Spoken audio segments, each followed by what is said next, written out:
Right now, as you listen to this, something absolutely enormous is lurking at the heart of our galaxy.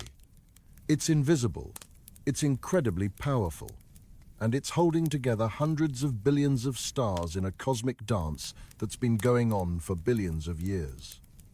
We're talking about Sagittarius A, the supermassive black hole at the very center of the Milky Way. This isn't just any black hole.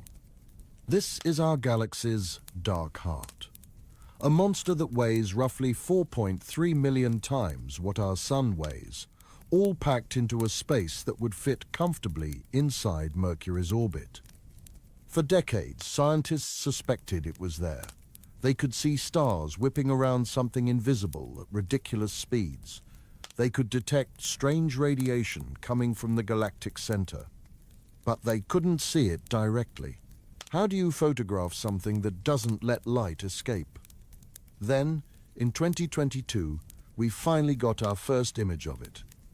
And what we learned from that image, combined with decades of observations, has revealed secrets about our galaxy that change how we understand everything from how galaxies form to the very nature of space and time itself.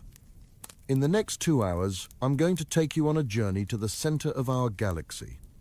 We're going to explore what this black hole really is, how it got there, what it's doing right now, and what its existence tells us about the universe we live in.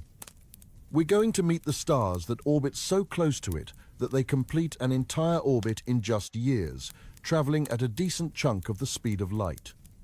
We're going to talk about the weird physics that happens when gravity gets this extreme.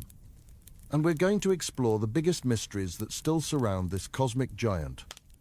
Before we start, if you enjoy these kinds of explorations, a quick like or subscribe would help keep this channel going. It's a small thing, but it means a lot. Now, settle in. We're about to take a trip to the most extreme environment in our entire neighborhood of space. We're heading to the dark heart of the Milky Way. Let's start with the basics. What exactly are we dealing with here? At the center of our galaxy sits what astronomers call a supermassive black hole. Now, black holes come in different sizes. You've got stellar mass black holes, which form when massive stars die. Those typically weigh anywhere from a few times to a few dozen times the mass of our Sun. Then you've got intermediate mass black holes, which are rarer and weigh hundreds or thousands of solar masses. And then you've got the big ones, the supermassive black holes. These monsters weigh millions or even billions of times what our Sun weighs. And here's the weird thing. We find them at the centers of most large galaxies. Not some galaxies, most galaxies. It's like galaxies and supermassive black holes go together like peanut butter and jelly. Our galactic center monster, which scientists often call SGR, or just SAG-R, sits right at the gravitational center of the Milky Way. It's located in the direction of the constellation Sagittarius, hence the name. The mass is extraordinary. Our Sun already makes up 99.8% of all the mass in our entire solar system. Everything else, all the planets, moons, asteroids, comets, and dust combined, is just 0.2%. Now, multiply that solar mass by over 4 million. That's the scale we're dealing with. But here's where it gets even stranger. Despite having all that mass, the actual event horizon, the point of no return, has a diameter of only about 24 million kilometers. That's compact enough to sit well within the orbit of Mercury, our solar system's innermost planet. That's the nature of black holes. They pack enormous amounts of mass into incredibly small spaces. The density is off the charts. Think about it this way. If you could somehow weigh a teaspoon of material from near the event horizon, assuming you could even extract it, that teaspoon would weigh more than Mount Everest. The compression of matter reaches levels that make our everyday intuitions completely useless. Now, you might be wondering how we know all this if we can't see the black hole directly.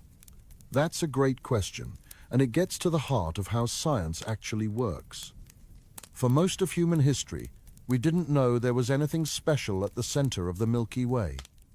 We couldn't see the galactic center at all in visible light because there's too much dust and gas in the way. It's like trying to see through fog.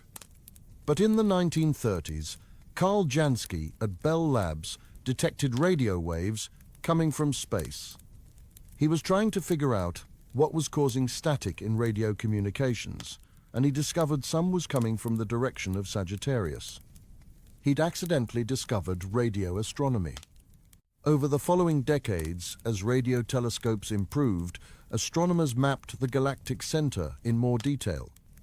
By the 1970s, they'd identified a particularly bright radio source right at what appeared to be the very center.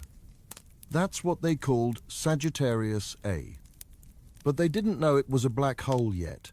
They knew something weird was there, something producing a lot of energy, but they couldn't say for sure what it was. The real breakthrough came from studying the stars around it. In the 1990s, two teams of astronomers, one led by Andrea Ghez at UCLA and another led by Reinhard Genzel at the Max Planck Institute, started using advanced telescopes to track individual stars very close to the galactic center. This was incredibly difficult work. They developed techniques using infrared light, which penetrates dust better than visible light, and adaptive optics technology that compensates for atmospheric blurring in real time. What they saw was absolutely remarkable. Stars were orbiting something invisible at incredible speeds. Some were moving at more than 5,000 kilometers per second. That's almost 2% of the speed of light.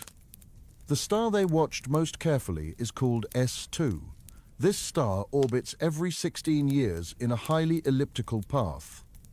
At its closest approach, S2 comes within about 17 light-hours of the black hole and reaches speeds of roughly 7,600 kilometers per second. But S2 isn't even the closest. By 2025, astronomers had identified even more extreme objects. Stars like S29 and especially the S4714 family get closer and move faster.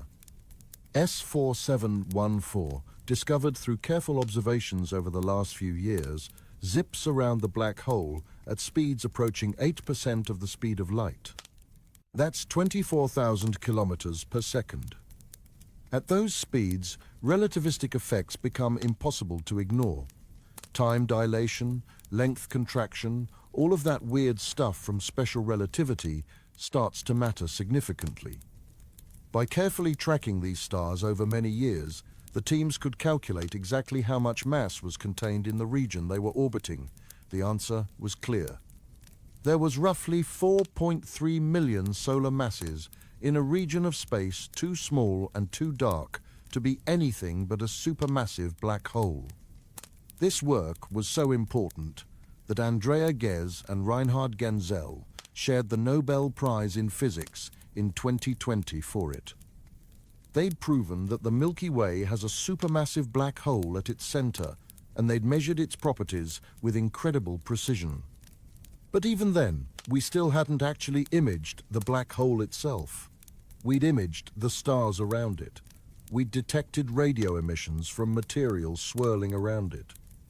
But we hadn't captured a direct image of the shadow of the black hole against the light behind it. That changed in 2022. In May of 2022, the Event Horizon Telescope collaboration released the first ever image of Sagittarius A, and it was profound.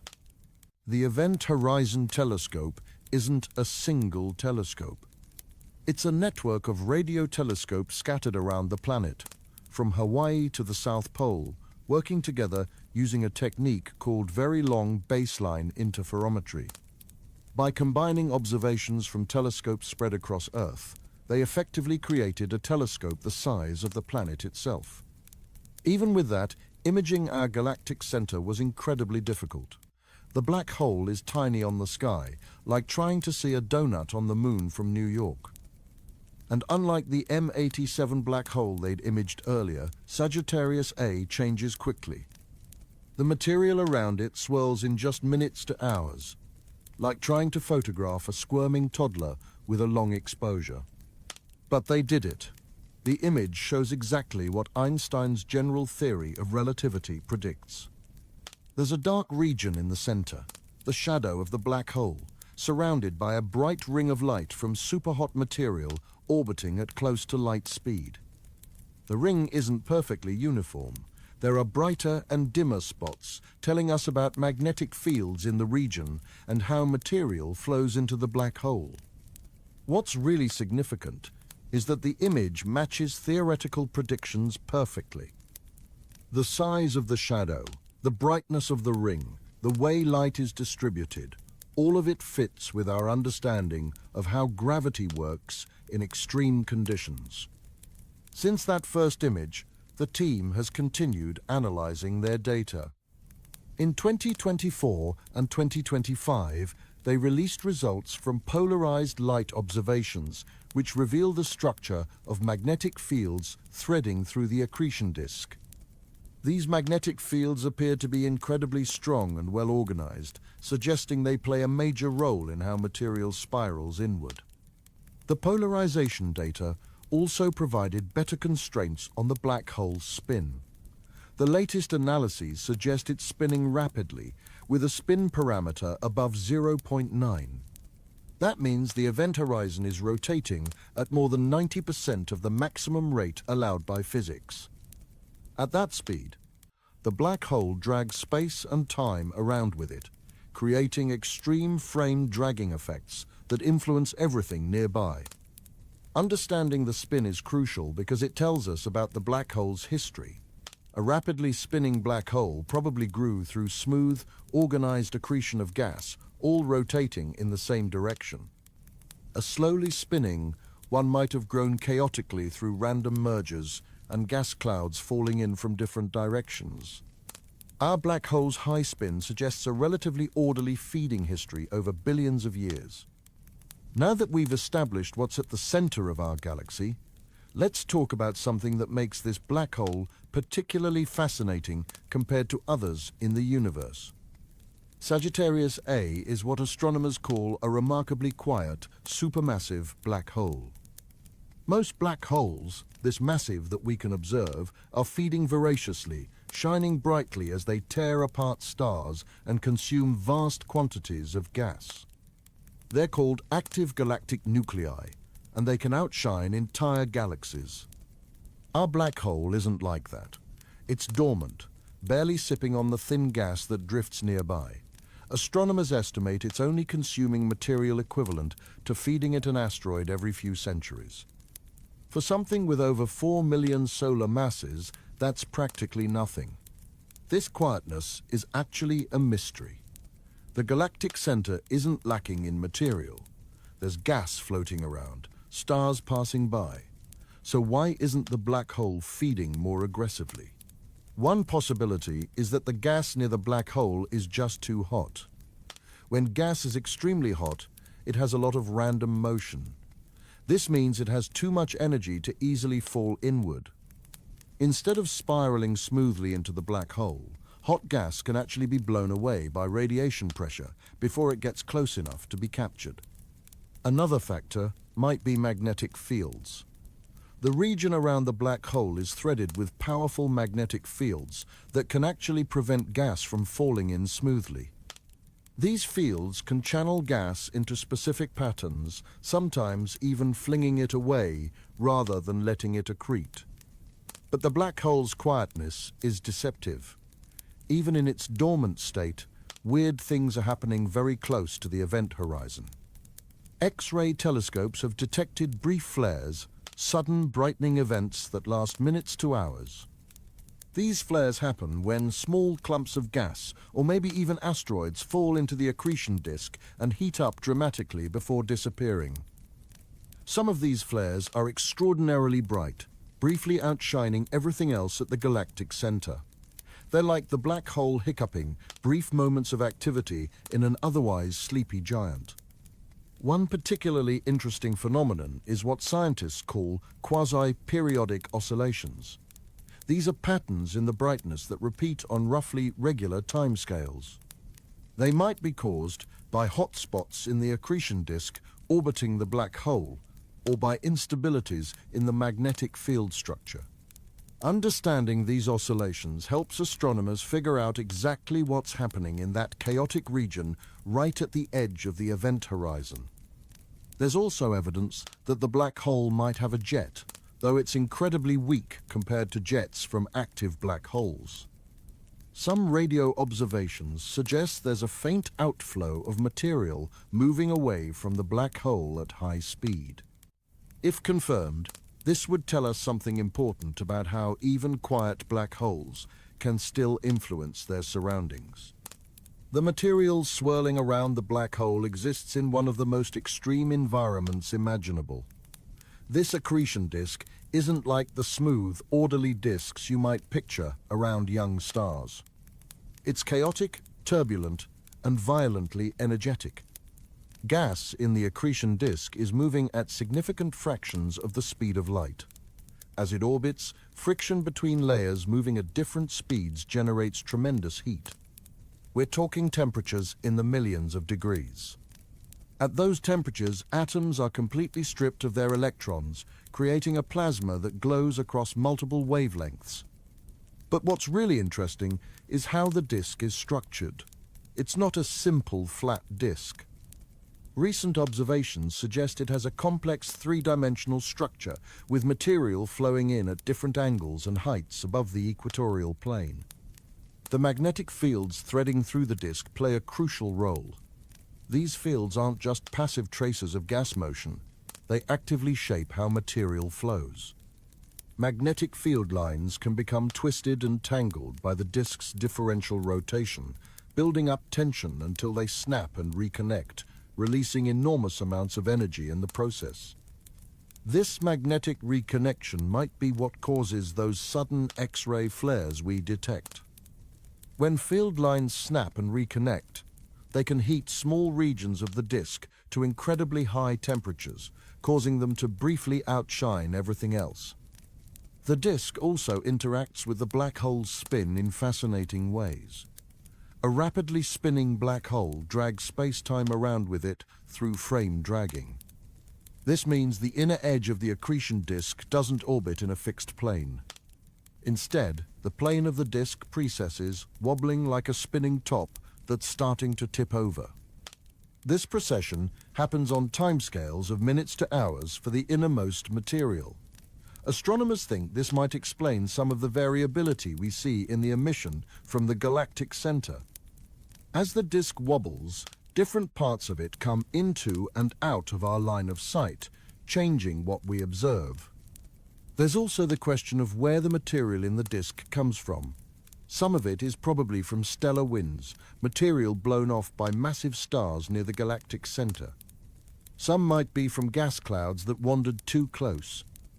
And occasionally, a star might get disrupted by tidal forces, adding a sudden influx of material. One mystery is why so little of this material actually makes it all the way to the event horizon. Most of the gas seems to be blown away before it can fall in. Observations suggest that winds and outflows carry away 99% or more of the material that reaches the inner accretion disk. Only a tiny fraction actually crosses the event horizon. This inefficiency is part of why our black hole is so quiet. If even 10% of the nearby gas was falling in, the galactic center would be dramatically brighter than it is. The population of stars orbiting very close to the black hole is one of the most fascinating aspects of the galactic center. These aren't normal stars in normal orbits. These are stars living on the edge, literally. Beyond the well-studied S2 star we discussed earlier, astronomers have now catalogued dozens of stars in tight orbits, and the discoveries keep coming. The observations have revealed a strange and unexpected population. First, there's the mystery of the young, massive stars. Within a few light years of the black hole, there's a cluster of stars that are extraordinarily massive and surprisingly young. These are O-type and Wolf-Rayet stars, some weighing more than 100 times the Sun's mass, and they're only a few million years old. This is deeply puzzling. The tidal forces near a supermassive black hole should prevent star formation. Any gas cloud trying to collapse into a star should be ripped apart before it can finish forming. So how did these massive stars get there? One theory is that they formed in a massive gaseous disk that existed around the black hole several million years ago. This disk would have been dense enough and massive enough that stars could form within it, despite the tidal forces. After the stars formed, the disk was dispersed, leaving the stars behind in their current orbits. Another theory suggests these stars formed farther out and migrated inward through gravitational interactions with other stars and possibly with an intermediate mass black hole that may once have orbited in the region before being consumed by the central black hole. We still don't know for sure, but the presence of these young stars tells us the galactic center has a dynamic history we're only beginning to understand. Then there are the G objects. These are strange, dusty sources that look like gas clouds but behave like stars. G1 and G2 were discovered over a decade ago, and by 2025, astronomers had identified at least 6 of these objects, labeled G1 through G6. G2 made headlines in 2014 when it was predicted to pass very close to the black hole. Many expected it would be torn apart spectacularly, feeding the black hole and causing a bright flare. But G2 survived the encounter largely intact, stretched out but not destroyed. The leading explanation now is that the G objects aren't simple gas clouds. They're probably stars, possibly binary star systems, that are surrounded by thick shells of dust and gas. The dust obscures the stars at some wavelengths, making them look like clouds, but the stars provide enough gravity to hold the material together as it passes the black hole. Understanding these G objects is important because they might tell us about star formation or stellar evolution in extreme environments. There's also growing evidence for more exotic objects orbiting the black hole. Some theories suggest there could be smaller black holes, perhaps stellar mass black holes or even intermediate mass ones, orbiting the supermassive black hole. These would be essentially invisible, detectable only through their gravitational effects on other stars. In fact, some of the orbital peculiarities observed in the S-star population might be explained by gravitational perturbations from unseen companions. It's like looking at a chandelier swaying and inferring that air currents you can't see must be disturbing it. The discovery of these orbiting stars has also opened up a new way to test physics. The orbits themselves are laboratories. When S2 passes close to the black hole, its orbit should precess, meaning the ellipse should slowly rotate over time. This precession is predicted by general relativity, and observations have confirmed it's happening exactly as Einstein's equations predict. But future observations might reveal deviations. If general relativity isn't quite right, if there are modifications needed to account for quantum effects or dark matter, the orbits of these stars might be the first place we see evidence of it.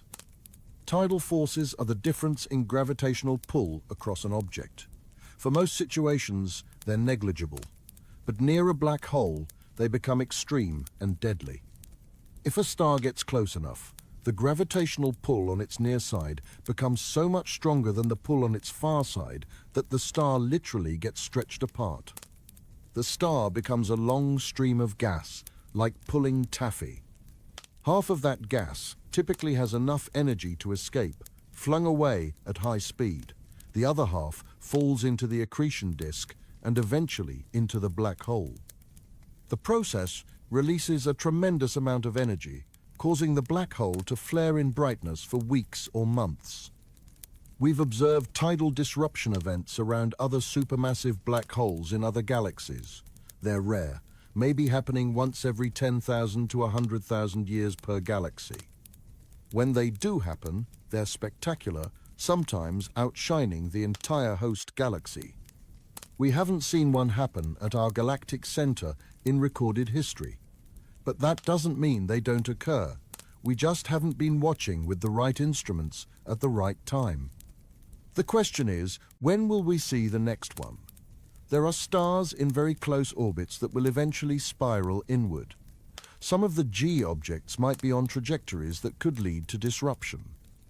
And there are likely many stars we haven't discovered yet on orbits that might bring them close enough. When it happens, it will be incredible to watch. We'll see the star stretched into a stream. We'll observe as one end falls toward the black hole while the other escapes. We'll detect the X-ray flare as the material heats up in the accretion disk. And we'll be able to study the event with instruments far more sophisticated than anything previous generations had. It might happen tomorrow.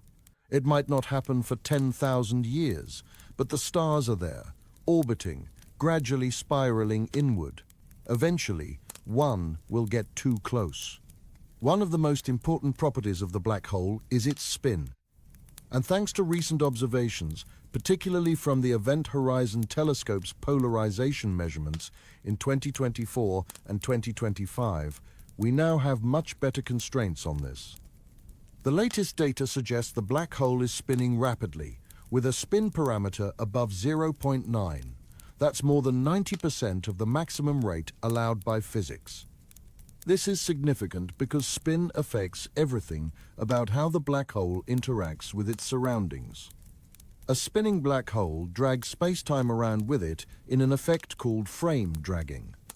This creates a region called the ergosphere where nothing can stay still. Everything must rotate in the same direction as the black hole.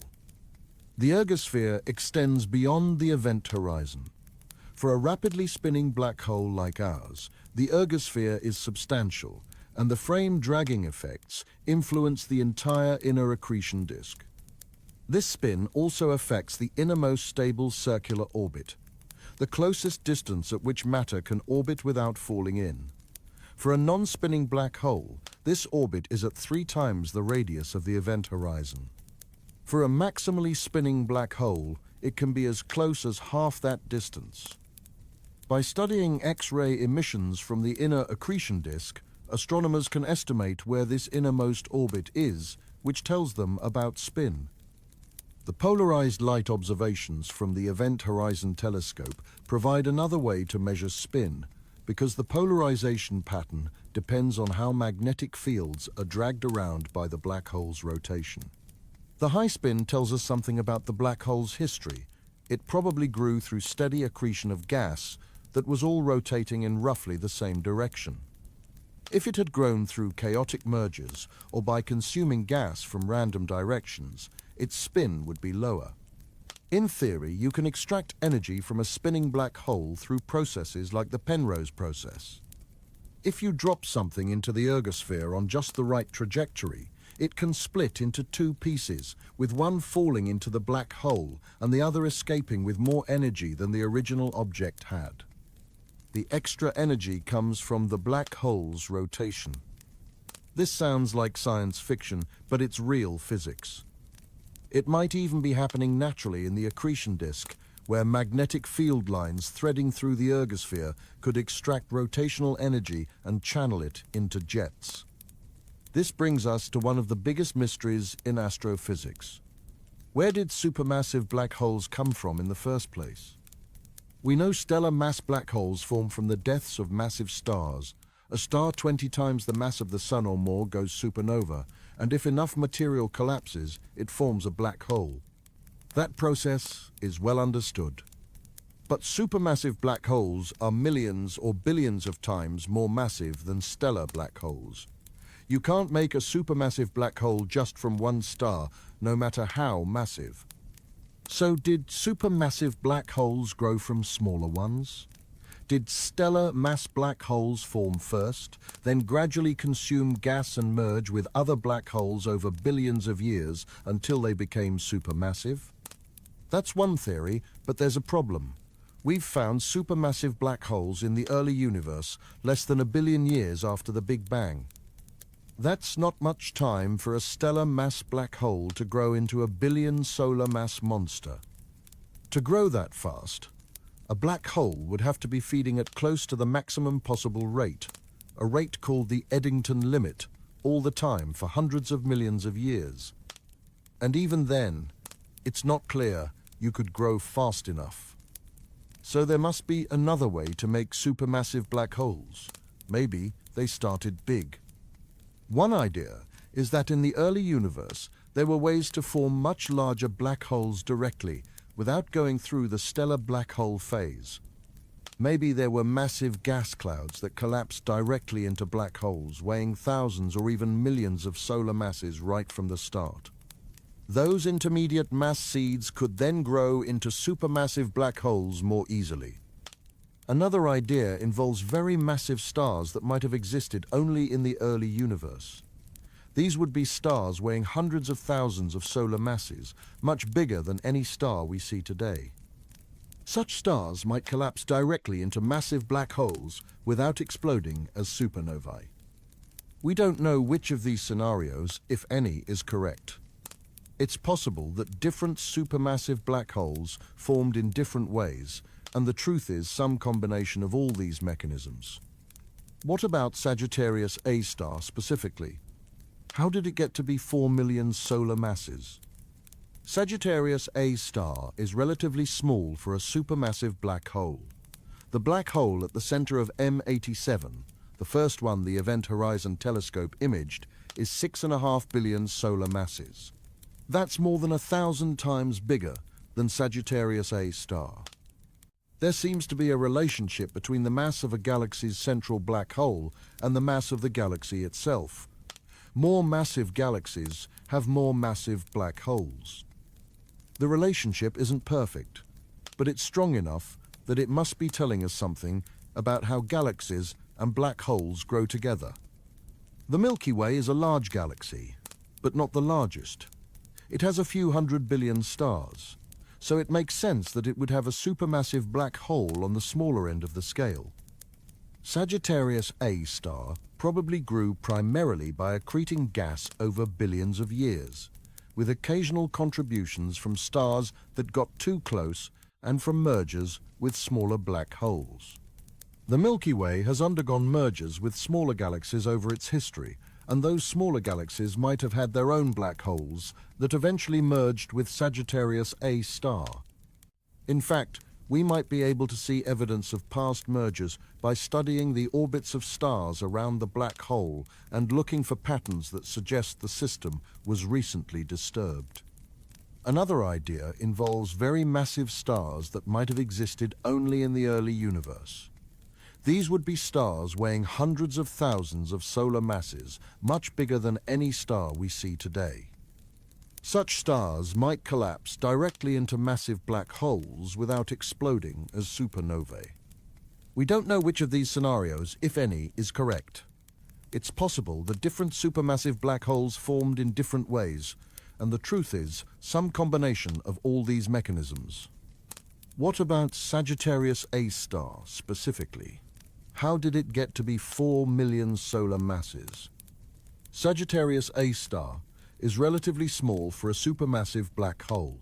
The black hole at the center of M87, the first one the Event Horizon Telescope imaged, is 6.5 billion solar masses. That's more than 1,000 times bigger than Sagittarius A star.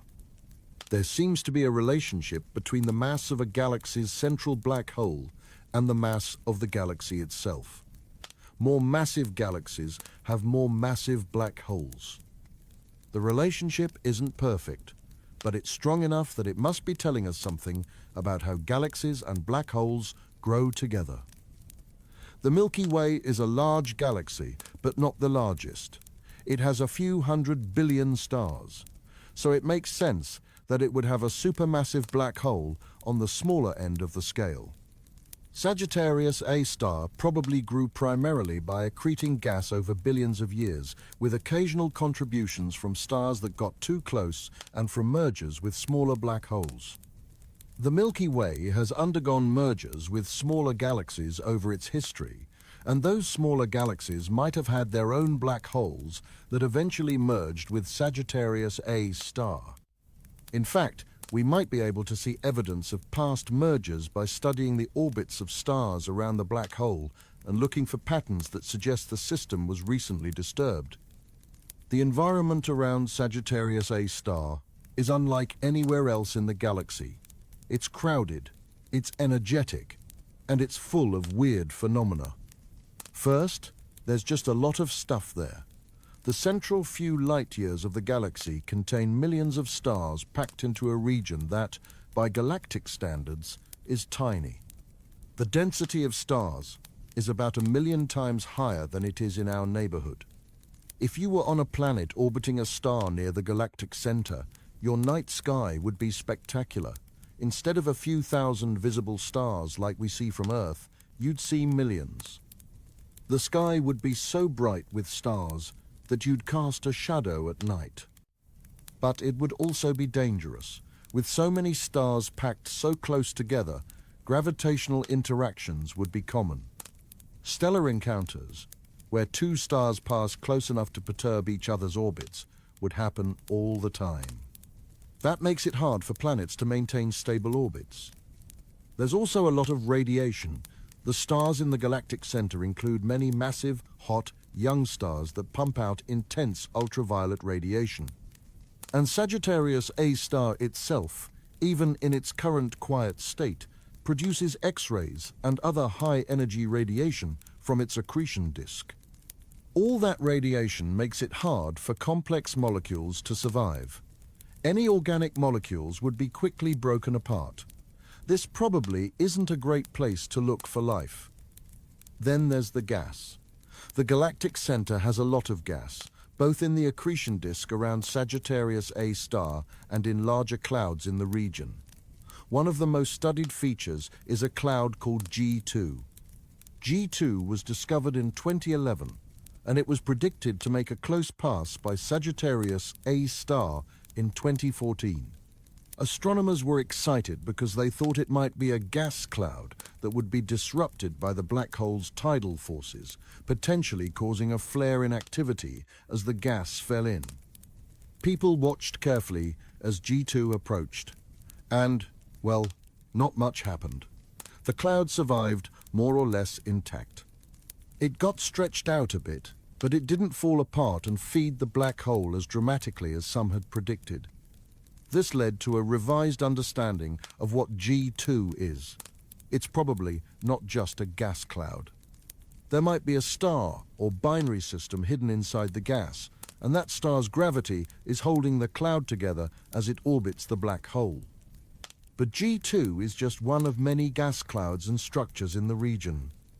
There are streamers of gas, dusty filaments, and shells of material blown out by stellar winds and past explosions.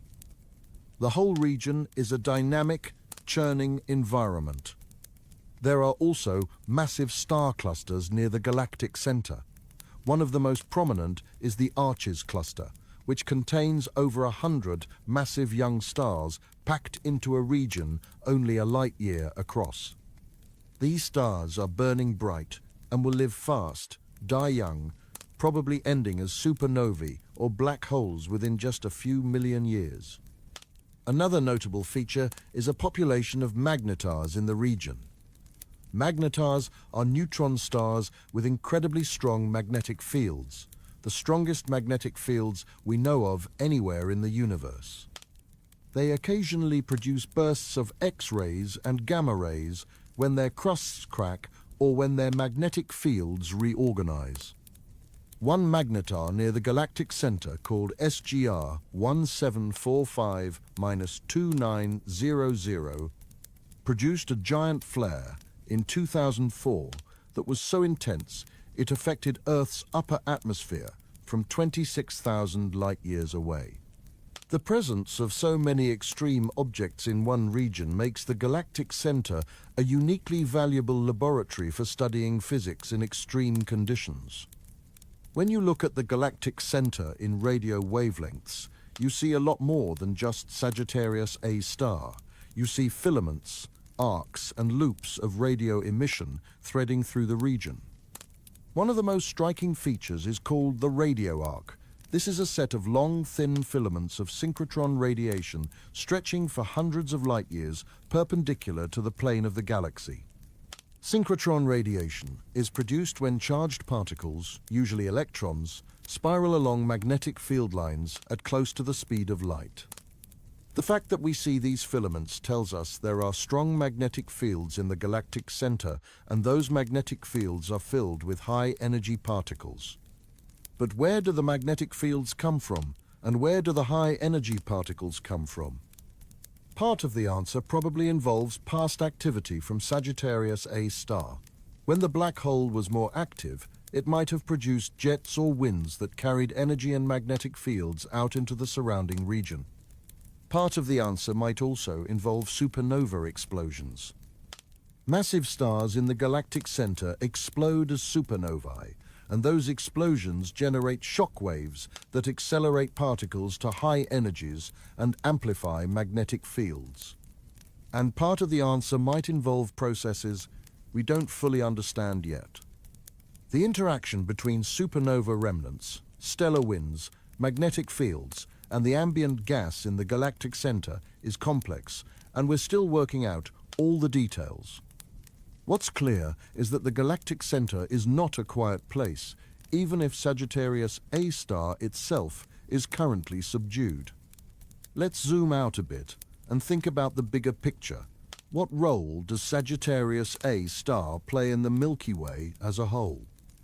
For a long time, astronomers thought of supermassive black holes as passive objects, just sitting at the centers of galaxies.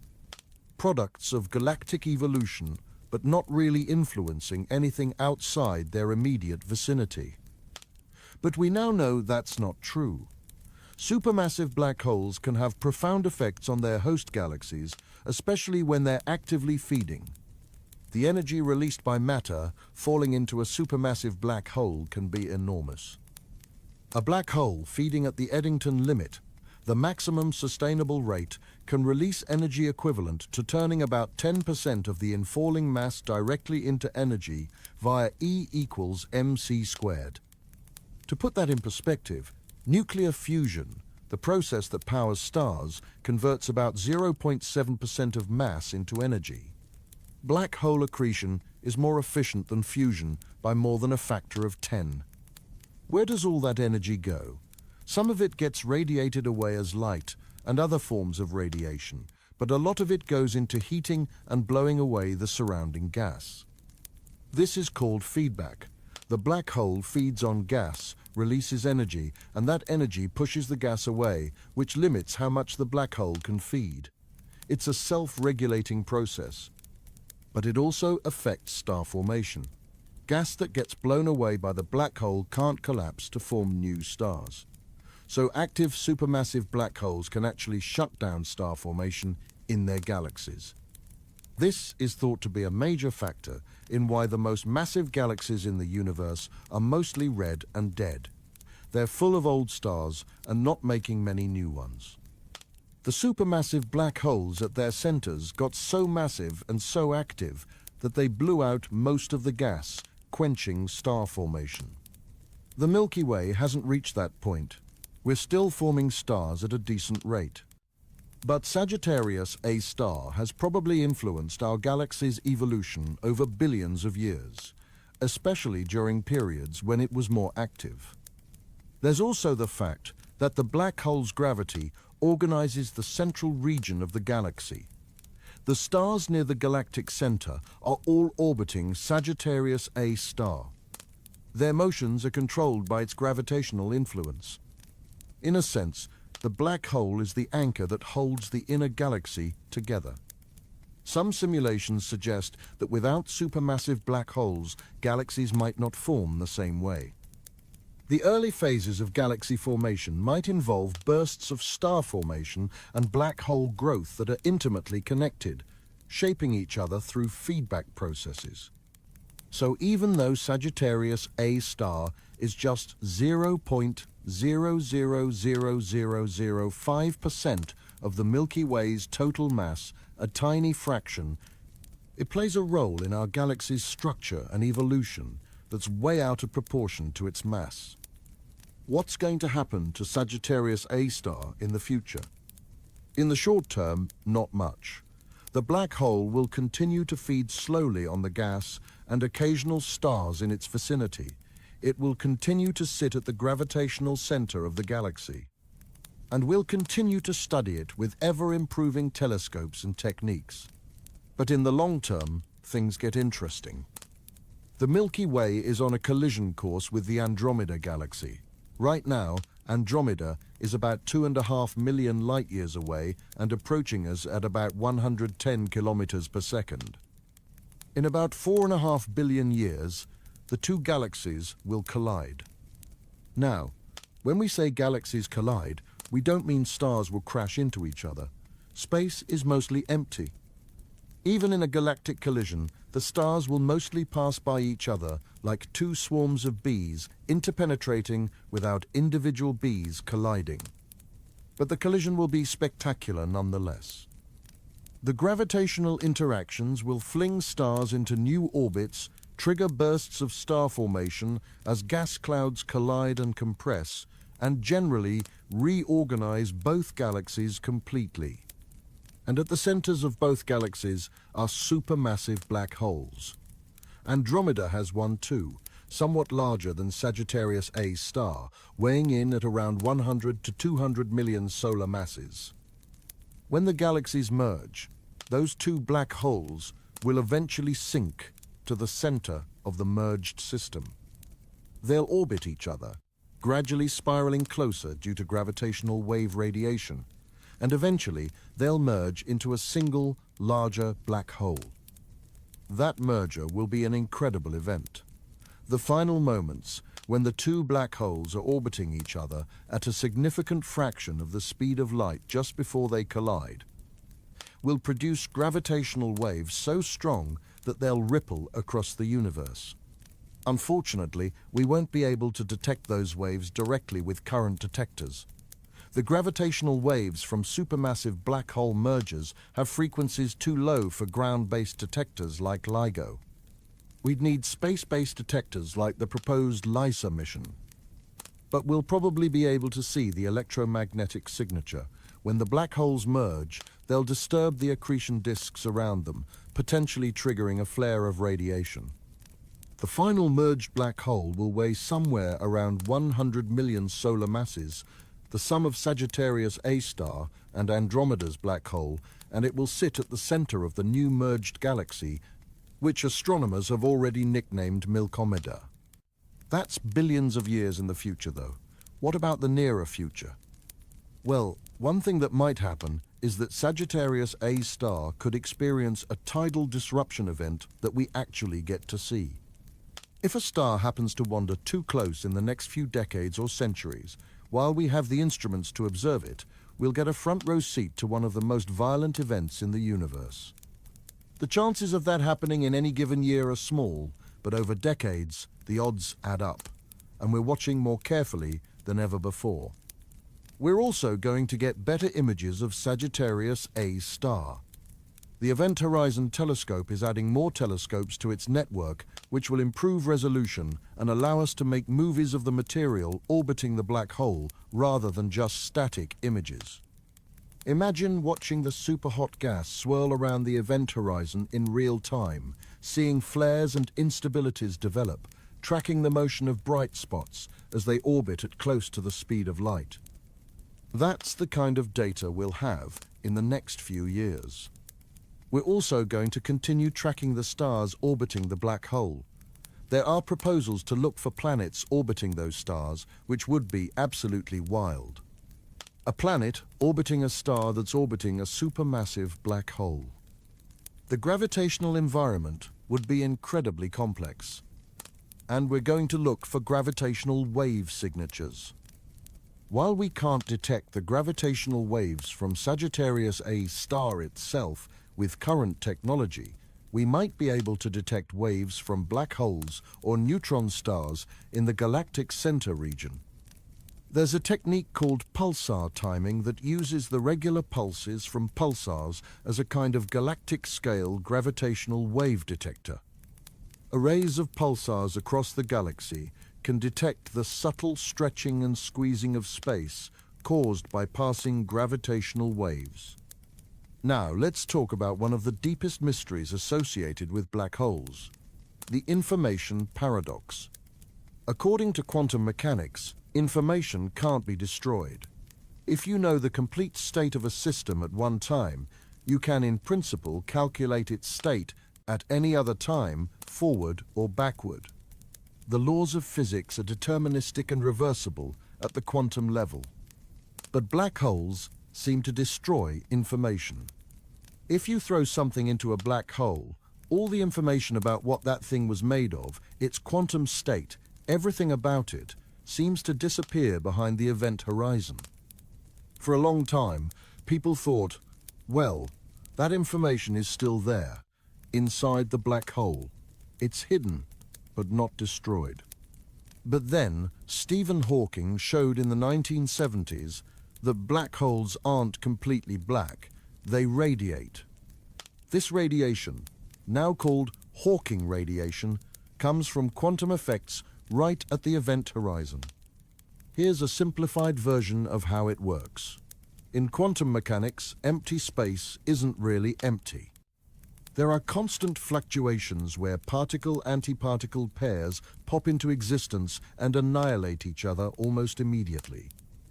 Normally, you never notice this because the particles exist for such a short time. But right at the event horizon of a black hole, something interesting can happen. A particle-antiparticle pair can pop into existence with one particle just inside the horizon and one just outside. The one inside falls into the black hole and can't escape. The one outside can escape. From a distance, it looks like the black hole emitted a particle. The energy for that particle has to come from somewhere, and it comes from the black hole's mass. So over time, the black hole loses mass through Hawking radiation, very slowly. For a black hole the size of Sagittarius A star, the rate is absurdly tiny, much slower than the rate it's gaining mass from accretion. But in principle, if you waited long enough and the black hole stopped accreting, it would eventually evaporate completely. Here's the problem. The Hawking radiation is thermal. It's just random heat, like the radiation from a hot piece of metal. There's no information in it about what fell into the black hole. So if a black hole eventually evaporates away completely, where did the information about everything that fell in go? It seems to have been destroyed, violating the principles of quantum mechanics. This is the information paradox, and it's been a major problem in theoretical physics for 50 years. There have been many proposed solutions.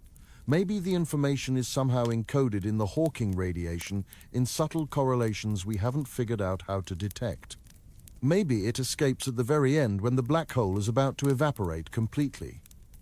Maybe it never really goes into the black hole in the first place, but gets smeared over the event horizon in a way that preserves information. A lot of recent work has focused on the idea that black holes might be more complicated than we thought. Maybe the event horizon isn't a simple boundary, but has structure. Maybe there's a quantum fuzziness to it that encodes information about what's fallen in. The truth is, we don't know. Solving the information paradox probably requires a full theory of quantum gravity, something that unites quantum mechanics and general relativity. We don't have that yet. But studying real black holes like Sagittarius A star might give us clues. The more we learn about how black holes behave in practice, the more constraints we have on what theories are possible. Related to the information paradox is an idea called the holographic principle. This is one of the strangest ideas in modern physics, and it came out of thinking about black holes. Here's the basic idea. The information content of a region of space is determined not by the volume of that region, but by the area of its boundary. That sounds bizarre, but there are good reasons to think it's true. The maximum amount of information you can pack into a region of space is determined by how many ways you can arrange matter and energy before it collapses into a black hole. And it turns out that limit is proportional to the surface area of the region, not its volume. For a black hole, all the information about what's inside is somehow encoded on the event horizon, the surface. The event horizon is like a hologram that contains all the information about the three-dimensional interior. If the holographic principle is true, it has profound implications. It suggests that our three-dimensional universe might actually be a projection of information encoded on a two-dimensional surface, like the hologram on a credit card that looks three-dimensional but is really just a two-dimensional pattern. This isn't science fiction. This is serious physics, and some of the smartest people in the world take it seriously. There are even specific mathematical models, like the ADS-CFT correspondence, that show explicitly how a theory of gravity in a certain kind of space is equivalent to a theory without gravity in one fewer dimension. What does this have to do with Sagittarius A star? Well, every black hole is a test case for these ideas. The event horizon of Sagittarius A star, with its surface area of about 1 trillion square kilometers, would encode an enormous but finite amount of information according to the holographic principle. We can't directly test the holographic principle with observations of Sagittarius A star. Not yet, anyway. But understanding black holes is key to developing and testing these fundamental ideas about the nature of reality. Here's something cool. We've actually heard a black hole. Not Sagittarius A star, unfortunately, but black holes in general. In 2015, LIGO detected gravitational waves for the first time, and those waves came from two black holes, each about 30 times the mass of the Sun, spiraling into each other and merging. Gravitational waves are ripples in space-time itself, traveling at the speed of light. They're produced whenever massive objects accelerate, but they're so weak that you need incredibly violent events and incredibly sensitive detectors to see them. LIGO is sensitive enough to detect a change in the distance between its mirrors of less than 1,000th of the width of a proton. That's the level of precision needed to detect gravitational waves passing by Earth. When LIGO detected that first signal, scientists converted the gravitational wave pattern into sound. It made a distinctive chirp, rising in frequency and amplitude before abruptly cutting off as the black holes merged. That chirp is literally the sound of space-time ringing like a bell. We haven't detected gravitational waves from Sagittarius A star itself because it's currently not doing anything violent enough to produce waves we can detect. But if it were to merge with another black hole, or if something very massive were to fall into it in a particular way, we might detect gravitational waves. There are also persistent gravitational waves produced by anything that's not perfectly spherical and spinning. If Sagittarius A star has any bumps or asymmetries and it's spinning, it would produce very faint gravitational waves at a frequency related to its spin rate. Those waves would be far too faint for current detectors, but maybe someday. There's also something called the stochastic gravitational wave background. This is a sort of background hum of gravitational waves from countless sources all over the universe, including from supermassive black hole mergers in distant galaxies. Pulsar timing arrays are starting to detect hints of this background. So, in a sense, we're hearing the whispers of countless black holes across the cosmos, all contributing to this gravitational wave symphony. Here's a weird connection. Black holes might have something to do with why life exists. I know that sounds crazy. Black holes are destructive. They rip things apart. How could they have anything to do with creating life? It's indirect, but the logic goes like this. The heavy elements that make up everything we care about, carbon, oxygen, nitrogen, iron, all the stuff that's not hydrogen or helium, were created inside stars or in supernova explosions. Stars are born from clouds of gas that collapse under their own gravity. Those clouds need to be dense enough and cold enough to collapse, and that means they need to lose energy somehow. One way gas clouds lose energy is by radiating it away. But to radiate efficiently, the gas needs to contain molecules and dust that can emit radiation. And those molecules and dust grains are made of heavy elements. So where did the first heavy elements come from, the ones that allowed later generations of stars to form more efficiently? Some of them came from the first generation of stars, which formed from pure hydrogen and helium left over from the Big Bang. Those stars exploded as supernovae and seeded the universe with heavy elements. But some of those heavy elements might have come from accretion disks around black holes, including the supermassive black holes at the centers of early galaxies. The conditions in an accretion disk are extreme. Temperatures and densities are high enough for nuclear reactions to occur. It's possible that accretion disks around supermassive black holes in the early universe were sites of heavy element production. Those heavy elements would then be distributed into the surrounding gas by winds and jets from the black hole, enriching the gas and making it easier for new stars to form. Those new stars could then form planets, and on some of those planets, life could emerge. Life that's built from carbon and other heavy elements that might have, in part, come from black holes. It's speculative, and the contribution from this process might be small compared to supernovae, but it's a reminder that everything in the universe is connected. The monster at the center of our galaxy might have played a role, however small, in creating the conditions that allowed us to exist. We've learned an enormous amount about Sagittarius A star in the last few decades. We've measured its mass precisely. We've tracked stars whipping around it at absurd speeds. We've imaged its shadow and confirmed that it matches our predictions from general relativity. But there's still so much we don't know. We don't know exactly how fast it's spinning. We don't know its complete feeding history. We don't know if it has a binary companion or if it's ever merged with other black holes. We don't understand all the details of how the accretion disk works, how magnetic fields are generated and evolve, how jets form when they do form. We don't know what happens inside the event horizon. We probably never will, because no information can come back out to tell us. And we're still working on the big theoretical questions. How does quantum mechanics work in the presence of strong gravity? What happens at the singularity? Is the holographic principle correct? How is information preserved? Sagittarius A star is our nearest laboratory for exploring these questions.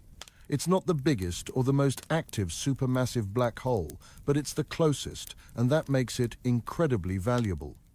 Every new observation, every new technique, brings us a little closer to understanding not just this particular black hole, but black holes in general, and through them, the fundamental nature of space, time, and gravity. Let's talk about how we actually study Sagittarius A star. What tools and techniques make these observations possible? First, there's radio astronomy. Radio waves penetrate the dust and gas between us and the galactic center much better than visible light, so radio telescopes have been essential for studying Sagittarius A star since the beginning. The Very Large Array in New Mexico, the Atacama Large Millimeter Array in Chile, and many other radio observatories around the world regularly observe the galactic center. They map the structure of the gas, detect flares in emission, and contribute to efforts like the Event Horizon Telescope. Then there's infrared astronomy. Infrared light also penetrates dust better than visible light, and it's perfect for studying the stars near Sagittarius A star. Telescopes like the Keck Observatory in Hawaii and the Very Large Telescope in Chile use adaptive optics to compensate for atmospheric blurring and can track individual stars with incredible precision. These observations over many years have given us the orbital data that proved the black hole's existence and measured its mass. X-ray telescopes are important too. The Chandra X-ray Observatory has observed Sagittarius A star many times, catching flares when the black hole's activity increases briefly, and studying the hot gas in the region. And then there's the Event Horizon Telescope, which we've talked about. This global array of radio telescopes working together represents the cutting edge of what's possible with current technology. But we're not stopping here. New instruments are always being developed. There are proposals for space-based interferometers that could achieve even higher resolution than the Event Horizon telescope. There are plans for more sensitive gravitational wave detectors that could catch signals from black holes like Sagittarius A star.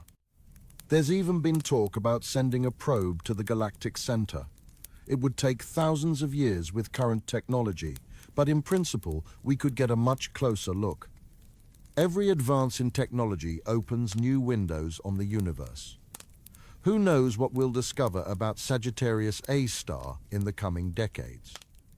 Let's step back and think about what Sagittarius A star means in the broader context of the universe. Supermassive black holes aren't rare. We think most large galaxies have them. Observational campaigns have found supermassive black holes in thousands of galaxies, and indirect evidence suggests they're a common feature. That means there are at least as many supermassive black holes in the universe as there are galaxies, probably hundreds of billions of them in the observable universe alone. Each one is a similar kind of object to Sagittarius A star, following the same laws of physics, warping space-time in the same way, feeding on gas and stars, potentially producing jets and affecting its host galaxy. But each one also has its own history, its own quirks, its own relationship with its environment. Some are much bigger than Sagittarius A star. Some are smaller. Some are actively feeding and blazingly bright. Some are quiet like Sagittarius A star is now. Studying the population of supermassive black holes across the universe tells us about how galaxies evolve over cosmic time. We can see how the typical mass of a central black hole changes as the universe ages. We can see how often black holes merge. We can see how black hole activity relates to star formation in galaxies. This is the field of extragalactic astronomy, and it's revealed that the universe is far more dynamic and interconnected than we once thought. Galaxies aren't just collections of stars floating in space. They're complex systems where stars, gas, dark matter, and black holes all influence each other. And at the center of it all, in most cases, sits a supermassive black hole, the dark heart of the galaxy. Sagittarius A star is our local example. It's special to us because it's our black hole, the one at the center of our galaxy. But it's also a representative of this ubiquitous class of objects that play a crucial role in the cosmos. There's something profound about knowing that there's a black hole at the center of our galaxy. It's not just an abstract scientific fact. It's part of our cosmic address. We live on Earth, which orbits the Sun, which is one star among hundreds of billions in the Milky Way, which is organized around and held together in part by a supermassive black hole called Sagittarius A star. That black hole has been there for billions of years, long before our Sun formed, long before Earth existed, long before life emerged. It will be there long after we're gone, long after the Sun dies, long after every star currently in the sky has burned out. It's humbling. We're so small compared to something like Sagittarius A star. Our entire planet could fall into it and not even be noticed. It would barely add to the black hole's mass. But at the same time, we, tiny humans, have figured out it's there. We've measured it. We've photographed it. We understand, at least in part, what it is and how it works. That's the power of science and human curiosity. We might be small, but our minds can reach out across 26,000 light-years and comprehend something as extreme and strange as a supermassive black hole. There's something beautiful about that. We're part of a universe that includes black holes and galaxies and cosmic expansion, and we're capable of understanding our place in it. Let's address some common misconceptions about black holes, including Sagittarius A star. Misconception number 1. Black holes suck everything in like a vacuum cleaner. We've already talked about this, but it bears repeating. Black holes have gravity, just like any massive object. If you're far enough away, their gravity is no different than any other object with the same mass. They're only dangerous if you get very close. Misconception number 2. Black holes are cosmic portals or wormholes. In general relativity, certain solutions to Einstein's equations do describe wormholes, tunnels through space-time that could theoretically connect distant parts of the universe or even different universes. But there's no evidence that real black holes are wormholes. The simplest black hole solutions don't include wormholes, and even the solutions that do would require exotic forms of matter we've never seen to keep them stable. Misconception number 3. If you fell into a black hole, you could travel back in time or to another universe. The time dilation near a black hole is real, but it doesn't let you travel backward in time. From your perspective falling in, you'd just fall toward the center. From an outside perspective, you'd appear to slow down and never quite reach the event horizon. But there's no time travel involved, not in the sense of going backward. Misconception number 4. Black holes live forever. Actually, Hawking radiation means that black holes can evaporate. It takes an absurdly long time for a supermassive black hole like Sagittarius A star to evaporate, much longer than the current age of the universe, but in principle, they don't last forever. Misconception number 5. We know what's inside a black hole, we don't. General relativity predicts a singularity, a point of infinite density at the center, but general relativity breaks down under those conditions. We need a theory of quantum gravity to really understand what happens there, and we don't have one yet. It's possible that the singularity is replaced by something else, some kind of quantum structure. We just don't know. Misconception number 6. Black holes are empty space. They're not. They contain mass, a lot of it. It's just compressed into a very small volume. The event horizon is a boundary, not a physical surface, but the mass is real and it's there. Understanding what black holes really are, as opposed to the myths and science fiction versions, makes them even more fascinating. Reality is stranger and more interesting than fiction. We're living in a golden age of black hole research. We've confirmed that supermassive black holes exist. We've imaged them. We've detected gravitational waves from merging black holes. We've tracked stars orbiting them at relativistic speeds. But every answer raises new questions. How did the first supermassive black holes form? What happens to information that falls into a black hole? How do jets work exactly? What's the structure of space-time at the event horizon and beyond? Sagittarius A star will continue to be a focus of research for decades to come. As our instruments improve, we'll learn more and more about this dark heart of the Milky Way. We'll track more stars in even tighter orbits. We'll make movies showing the dynamics of the accretion disk in real time. We'll measure the black hole's spin precisely. We'll look for gravitational wave signals. We'll study how the black hole interacts with its environment. And through all of this, we'll gain insight not just into one particular black hole, but into the fundamental laws that govern the universe. Because that's what black holes are. They're natural laboratories for studying gravity, space-time, and quantum mechanics under the most extreme conditions nature allows. They push our theories to their limits and show us where our understanding breaks down.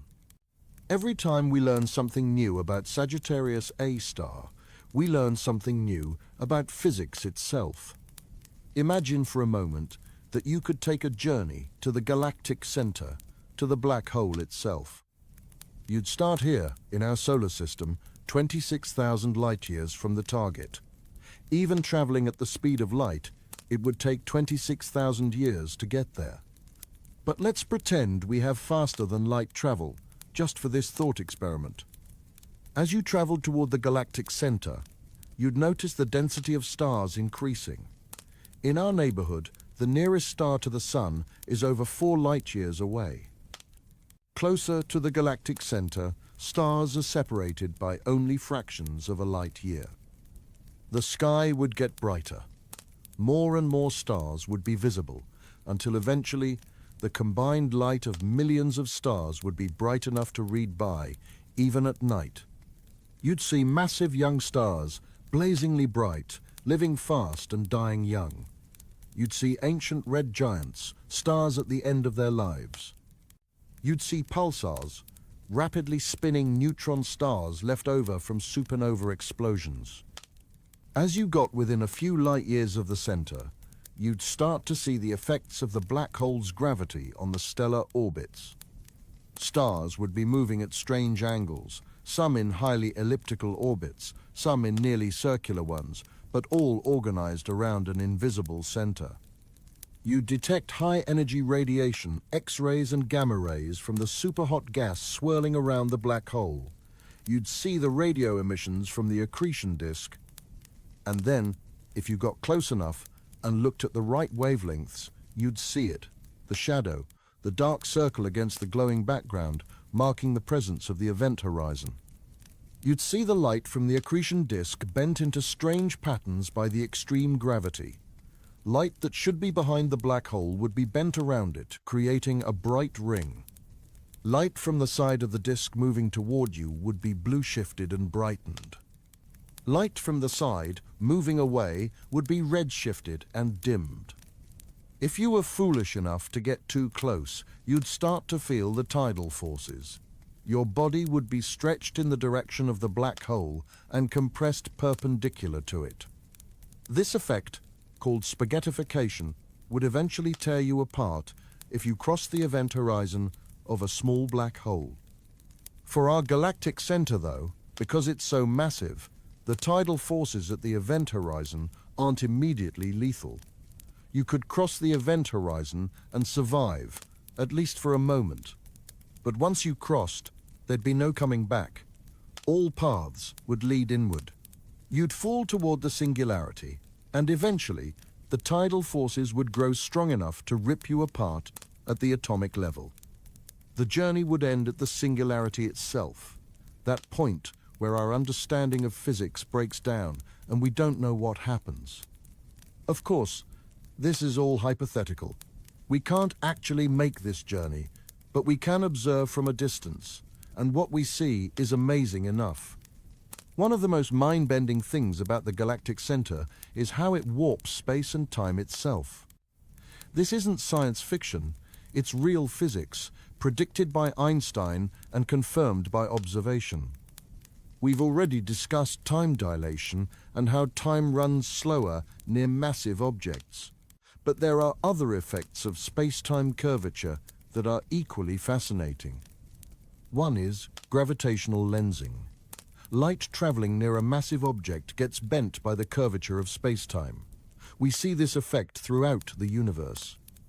Distant galaxies get distorted and magnified by foreground galaxy clusters. The effect is so strong that we sometimes see multiple images of the same galaxy, bent around the cluster like light through a lens. Near the black hole, gravitational lensing becomes extreme.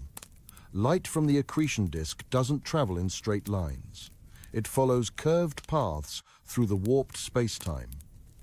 This is actually why we see a bright ring in the Event Horizon Telescope image. Light from the backside of the accretion disk gets bent around the black hole, allowing us to see it even though it's behind the black hole from our perspective. There's also an effect called Doppler beaming. When material in the accretion disk moves toward us at close to the speed of light, its light gets blue-shifted and brightened. When it moves away from us, the light gets red-shifted and dimmed. This creates an asymmetry in the brightness of the ring we observe. The combination of gravitational lensing, Doppler beaming, and the black hole's spin creates a complex pattern in the light we detect. By carefully analyzing this pattern, astronomers can tease out information about the black hole's properties. Another fascinating effect is the precession of orbits. In Newtonian gravity, a planet orbiting the Sun would trace out a perfect ellipse that repeats exactly each orbit. But in general relativity, the intense gravity near a black hole causes the ellipse itself to slowly rotate. This orbital precession has been measured for S2 and matches Einstein's predictions perfectly. Over many orbits, the path the star traces out looks like a rosette pattern, with the ellipse slowly rotating around the black hole. But perhaps the strangest effect is what happens to space itself very close to the event horizon. There's a region called the photon sphere, located at 1.5 times the event horizon radius. At this distance, light can orbit the black hole. Imagine a photon traveling tangent to the photon sphere. Instead of continuing in a straight line, it curves around the black hole and comes back to where it started, trapped in a circular orbit. Of course, this orbit is unstable. Any slight perturbation will cause the photon to either spiral inward into the black hole or escape outward. But in principle, you could have light orbiting the black hole indefinitely at this special radius. This means if you could somehow position yourself at the photon sphere and look in any direction, you'd see the back of your own head. Light from you would orbit the black hole and return to your eyes. It's one of the strangest predictions of general relativity. The Fermi bubbles are among the most dramatic pieces of evidence for the black hole's violent past. But what do they actually tell us about what happened? First, let's talk about the sheer scale. Each bubble is roughly 25,000 light-years across. To put that in perspective, that's almost as far as we are from the galactic center. These structures extend from deep in the southern hemisphere of the galaxy to deep in the northern hemisphere, towering above and below the galactic plane. They emit primarily in gamma rays, the highest energy form of light. This tells us they're filled with extremely energetic particles, electrons and positrons moving at close to the speed of light. But here's what's really interesting. The edges of the bubbles are remarkably sharp. They're not fuzzy or diffuse. There's a clear boundary between the inside of the bubble and the surrounding gas. This sharpness tells us something about how they formed. If the bubbles had inflated slowly over millions of years, we'd expect fuzzy edges as the material gradually mixed with its surroundings. But sharp edges suggest a more explosive origin. The leading theory is that they were blown out by a powerful wind or jet from the black hole during a period of intense feeding activity. The energy required to create these structures is staggering. Estimates suggest it would have taken about 10 to the 54 ergs, roughly equivalent to 100,000 supernovae going off simultaneously, or the energy released by 100,000 solar masses being converted directly into energy via E equals mc squared. That's an enormous amount of energy. Where did it come from? The Fermi bubbles are among the most dramatic pieces of evidence for the black hole's violent past. But what do they actually tell us about what happened? First, let's talk about the sheer scale. Each bubble is roughly 25,000 light-years across. To put that in perspective, that's almost as far as we are from the galactic center. These structures extend from deep in the southern hemisphere of the galaxy to deep in the northern hemisphere, towering above and below the galactic plane. They emit primarily in gamma rays, the highest energy form of light. This tells us they're filled with extremely energetic particles, electrons and positrons moving at close to the speed of light. But here's what's really interesting. The edges of the bubbles are remarkably sharp. They're not fuzzy or diffuse. There's a clear boundary between the inside of the bubble and the surrounding gas. This sharpness tells us something about how they formed. If the bubbles had inflated slowly over millions of years, we'd expect fuzzy edges as the material gradually mixed with its surroundings. But sharp edges suggest a more explosive origin. The leading theory is that they were blown out by a powerful wind or jet from the black hole during a period of intense feeding activity. The energy required to create these structures is staggering. Estimates suggest it would have taken about 10 to the 54 ergs, roughly equivalent to 100,000 supernovae going off simultaneously, or the energy released by 100,000 solar masses being converted directly into energy via E equals mc squared. That's an enormous amount of energy. Where did it come from? The most likely source is accretion onto the black hole. If a massive gas cloud, perhaps containing 1 million solar masses or more, fell into the central region and fed the black hole over a period of a few million years, it could release enough energy to inflate these bubbles. There's also evidence from X-ray observations of structures that might be related to the Fermi bubbles. What astronomers call X-ray chimneys seem to connect the galactic center to the base of the bubbles. These could be the channels through which hot gas and energy flowed outward during the active phase. And there are other structures in the galactic center that might be related. There's a radio structure called the radio arc, vertical filaments of synchrotron emission that might trace out magnetic field lines connected to past outbursts. The timing is interesting too. The bubbles are estimated to be 6 to 10 million years old. That's recent in cosmic terms. It means the galaxy looked very different just a few million years ago. If there were intelligent observers in the galaxy back then, they would have seen the galactic center blazing brilliantly, possibly outshining all the stars in the central region. This raises a question. How often does this happen? Is it a rare event, occurring once every 100 million years, or is it more common, perhaps happening every 10 million years or so? We don't know yet, but studying the Fermi bubbles and similar structures in other galaxies might give us clues. Astronomers are constantly monitoring the galactic center, watching for the next big event, and there are several candidates for what might happen next. The G objects we mentioned earlier are still being tracked. While G2 survived its 2014 close passage, it's still in a tight orbit and will make another approach. The other G objects, G1 through G6, are also on trajectories that bring them close to the black hole periodically. Each time one of these objects makes a close pass, there's a chance something dramatic could happen. If the dust shell around one of them is thicker than we think, or if the central star is smaller or weaker, the tidal forces might finally win and tear the object apart. Beyond the G objects, there are monitoring programs tracking hundreds of stars in the galactic center region. Some of these stars are in orbits that will bring them progressively closer over the coming decades.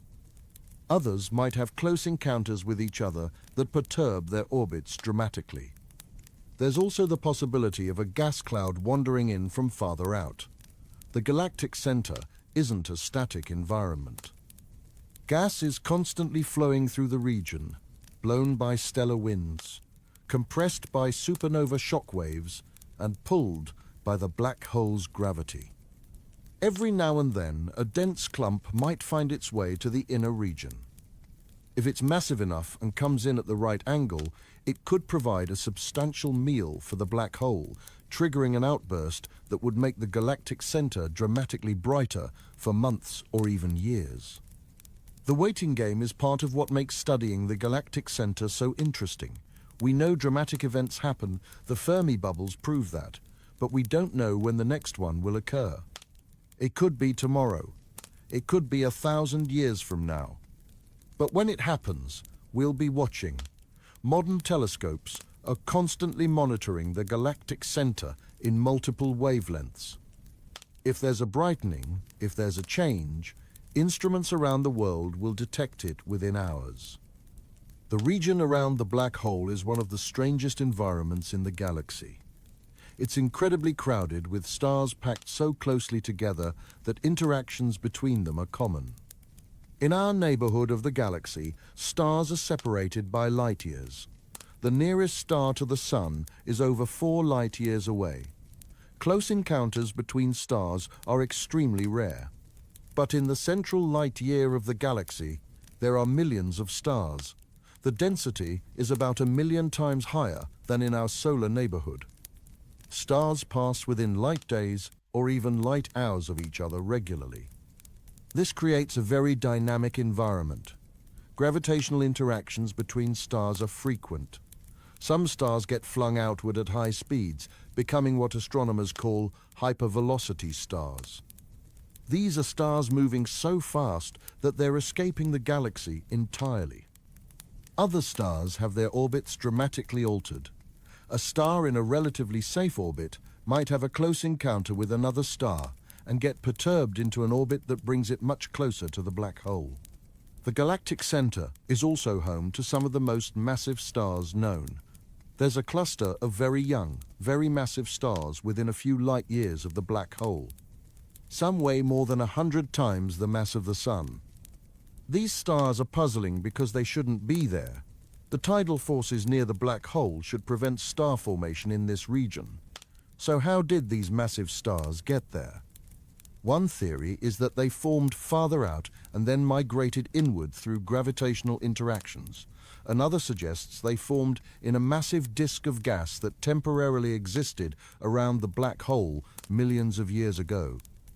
What's clear is that the galactic center is a laboratory for studying stellar physics in extreme conditions we can't replicate anywhere else. The black hole at the center of our galaxy isn't just sitting there doing nothing. It plays an active role in how the galaxy evolves over billions of years. When the black hole feeds actively, it releases enormous amounts of energy. This energy heats the surrounding gas and blows it away, preventing it from falling into the black hole and preventing it from forming new stars. This is called negative feedback. But there can also be positive feedback. The energy released can compress gas in certain regions, triggering bursts of star formation. The shock waves from black hole outbursts can travel through the galaxy, creating dense regions where new stars can form. There's also a relationship between the mass of a galaxy's central black hole and the properties of the galaxy itself. More massive galaxies tend to have more massive central black holes. This relationship suggests that galaxies and their central black holes must grow together, influencing each other through feedback mechanisms. In the early universe, supermassive black holes may have formed first and actually seeded the regions where galaxies would grow. Or galaxies formed first and black holes grew within them. The truth is probably somewhere in between, with black holes and galaxies co-evolving from the earliest moments. Understanding the black hole at the center of our galaxy helps us understand galaxy formation and evolution throughout the universe. One of the biggest unsolved questions is how the black hole at the galactic center formed in the first place. We know how stellar mass black holes form. A massive star runs out of fuel, its core collapses, and if enough mass collapses, it forms a black hole. But supermassive black holes are millions or billions of times more massive. You can't make one just from a single star. The obvious answer is that they grew over time. Maybe a stellar mass black hole formed first, then gradually consumed gas, dust, and stars over billions of years. But there's a problem. We found supermassive black holes in the very early universe, less than 1 billion years after the Big Bang. That's not enough time for a stellar mass black hole to grow into a billion solar mass monster. So there must be ways to create large black holes more quickly. Maybe in the early universe, massive gas clouds collapsed directly into black holes weighing thousands or millions of solar masses. Maybe there were very massive stars that existed only in the early universe that collapsed directly into massive black holes. For our galactic center specifically, it probably grew primarily by accreting gas over billions of years, with occasional contributions from stars that got too close and from mergers with smaller black holes when satellite galaxies fell into the Milky Way. In about 4.5 billion years, something dramatic will happen to the Milky Way. We're going to collide with Andromeda. The two galaxies are approaching at about 110 kilometers per second. When they meet, it won't be a simple crash. Galaxies are mostly empty space. Individual stars will pass by each other without colliding, But the gravitational dance will be spectacular. Computer simulations show the galaxies will pass through each other multiple times, their shapes distorting with each passage. Gas clouds will collide and compress, triggering massive bursts of star formation. The night sky for any observers present would transform dramatically with each close approach.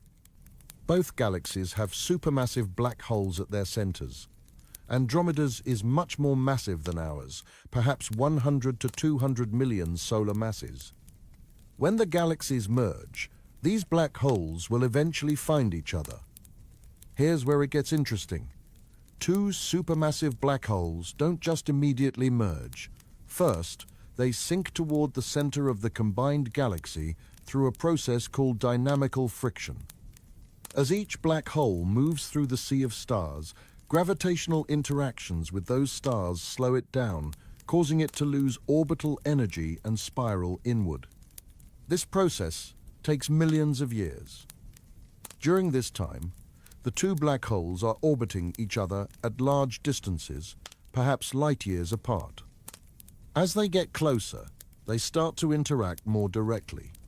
They'll reach a point where they're orbiting each other every few years, then every few months, then every few days. Stars unfortunate enough to pass between them can get flung away at incredible speeds, ejected from the galaxy entirely. Eventually, the black holes get close enough that gravitational wave emission becomes significant. At this point, they start radiating energy in the form of gravitational waves, which causes their orbit to decay rapidly. The final moments are extraordinary. The black holes spiral inward at an ever-increasing rate, moving faster and faster, radiating more and more gravitational waves. In the last few orbits before merger, they're moving at significant fractions of the speed of light, orbiting each other hundreds of times per second. Then they merge. The two event horizons touch and merge into a single, larger event horizon. The combined black hole has a mass equal to the sum of the two original black holes, minus a few percent that was radiated away as gravitational waves during the merger. But here's the really strange part. The merger doesn't happen symmetrically. If the two black holes had different spins, or if they merged at an angle, the final black hole can receive a kick, a recoil velocity from the asymmetric emission of gravitational waves. This kick can be strong enough to eject the merged black hole from the center of the galaxy entirely. It would wander through the galaxy for millions of years before settling back to the center. The final merged black hole will weigh roughly 100 million solar masses, and it will sit at the heart of what astronomers call Milky Way, an elliptical galaxy that will be all that's left of the Milky Way and Andromeda. The study of the galactic center is driving remarkable technological advances, and the next decade promises even more breakthroughs. The Event Horizon Telescope continues to expand.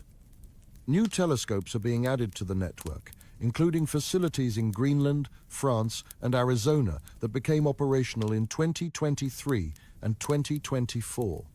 Each new telescope increases the effective resolution and allows for better image reconstruction.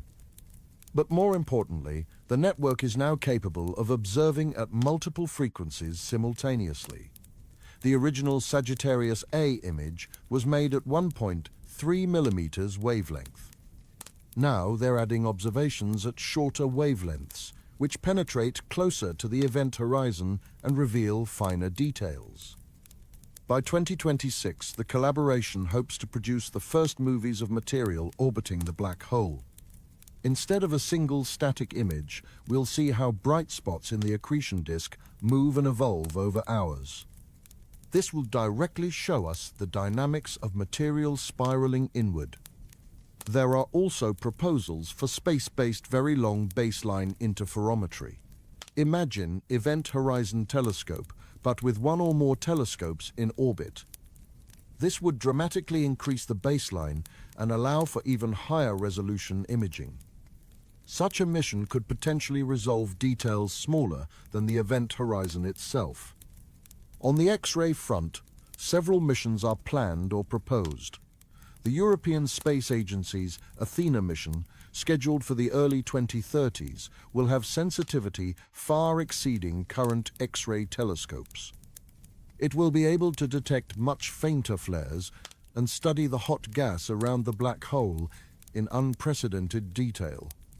NASA has also funded studies for missions specifically designed to study black hole environments. One concept involves an X-ray polarimetry mission that would measure not just the intensity of X-rays, but their polarization, revealing the geometry of magnetic fields near the event horizon.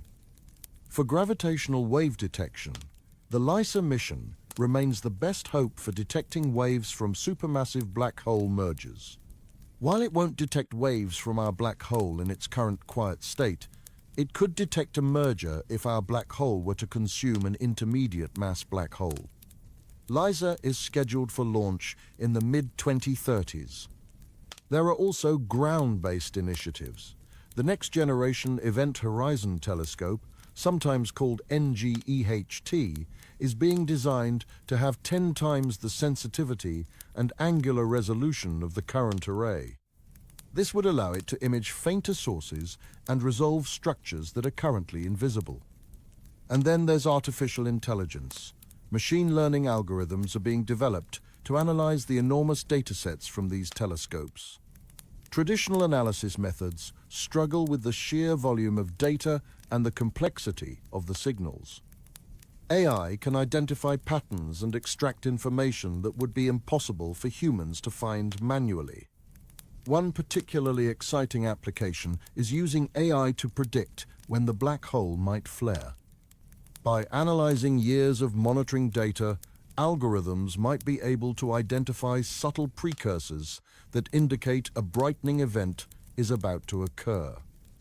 This would allow telescopes around the world to coordinate observations and catch the flare in real time. The existence of the supermassive black hole at the center of our galaxy raises profound questions about our place in the universe. We used to think Earth was at the center of everything. Then we learned we orbit the Sun. Then we learned the Sun is just one star among billions, not even at the center of the galaxy, but out in the suburbs. Now we know that at the center is a black hole, a region where normal physics breaks down, where time and space become so warped that our intuitions completely fail. We're not at the center of anything. We're in a quiet corner, far from the violent heart, and that's probably good. Being at the center would be dangerous. There's something humbling about knowing the galaxy is organized around this massive object we can barely observe, that operates according to rules alien to our everyday experience. There's also the question of information. According to quantum mechanics, information can't be destroyed, but black holes seem to destroy information. Anything that falls in appears to be erased from the universe. Stephen Hawking showed that black holes emit radiation through quantum effects, causing them to slowly evaporate. But the radiation seems random, with no information about what fell in. So when a black hole evaporates completely, where did the information go? This is the black hole information paradox. Various solutions have been proposed, but the true answer probably requires a theory of quantum gravity that unites quantum mechanics and general relativity. The black hole at our galactic center is one of the best places to look for clues about what that unified theory might look like. Behind all the science, there's a human story. The story of people who dedicated their lives to understanding the galactic center. Andrea Ghez and Reinhard Genzel spent decades tracking stars orbiting the black hole, eventually proving it existed and winning the Nobel Prize. Teams of scientists and engineers built the Event Horizon Telescope, coordinating observations across the planet to capture the first image. There are telescope operators who work night shifts, grad students who analyze data, theorists who develop models, programmers who write software. Hundreds of people working together over decades slowly piecing together the puzzle. Science isn't done by lone geniuses. It's done by communities collaborating, building on each other's work, sometimes disagreeing, but always pushing forward. We're living through a golden age of black hole research.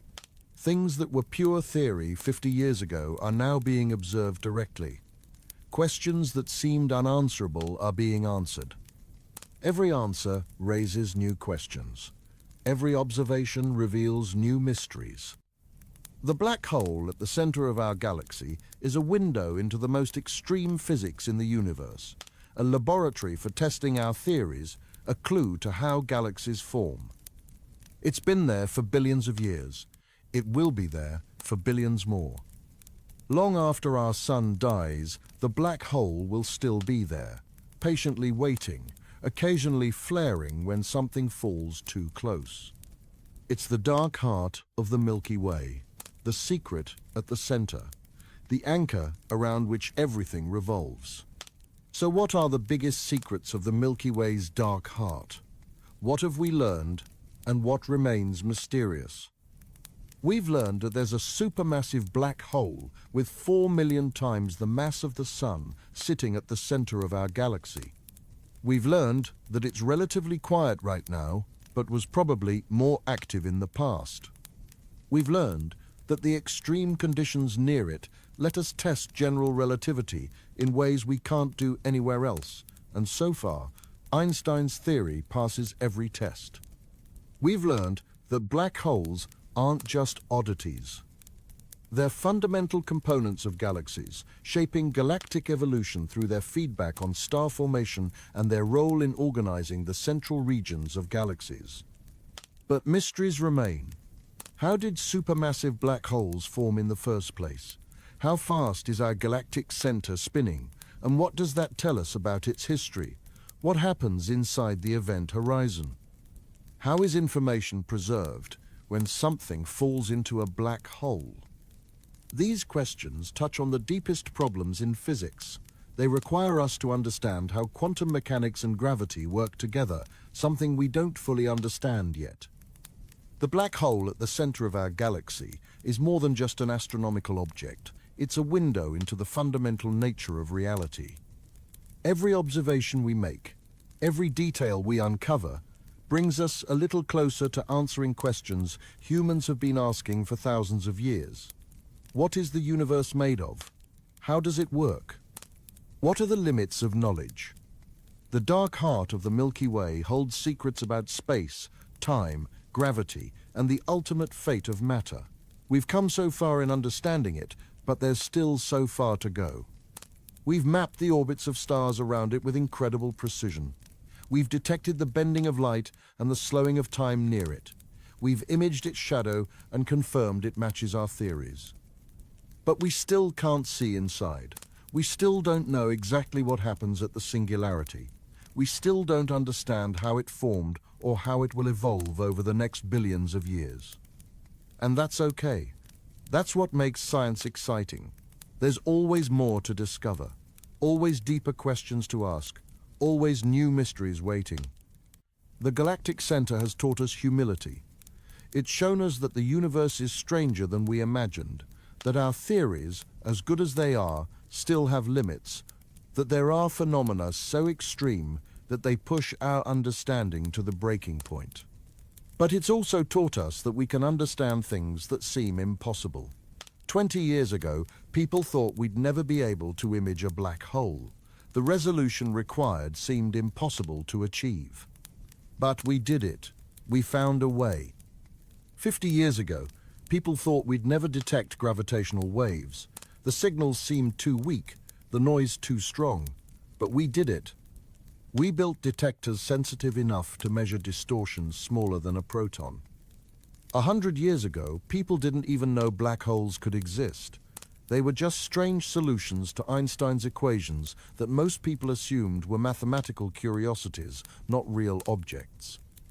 Now we've imaged them. We've detected their gravitational waves.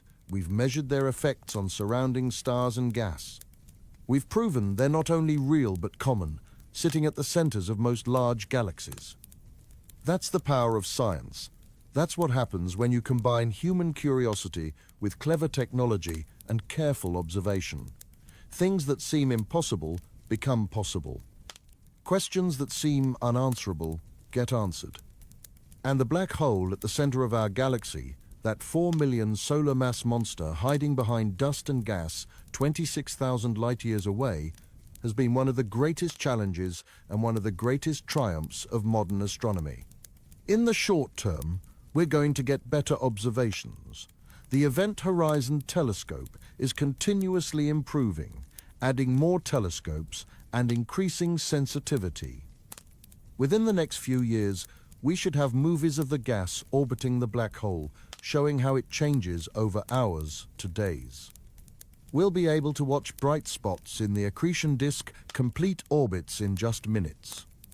These observations will help us understand how gas actually falls into a black hole, what role magnetic fields play, and how flares develop. We'll also get better measurements of the black hole's spin, which tells us about its history. New X-ray telescopes will study the region in more detail, detecting fainter emissions and catching smaller flares. We'll continue tracking the stars orbiting the black hole. By monitoring multiple stars, we can build up a more complete picture of the gravitational field and test general relativity in different ways.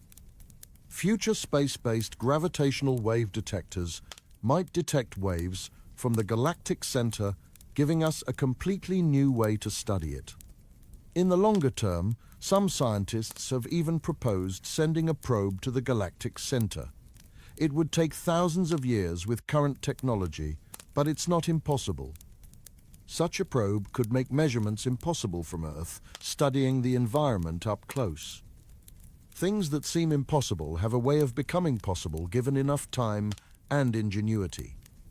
The last few years have brought surprising discoveries that have changed how we understand the galactic center. One of the most unexpected findings came from analyzing decades of stellar motion data. By studying how the orbits of S-stars have evolved over time, astronomers discovered subtle anomalies that can't be explained by the black hole's gravity alone.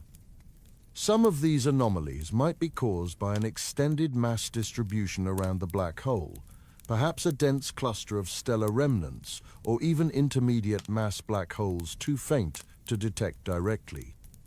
Other anomalies might hint at dark matter concentrations or even modifications to general relativity at small scales.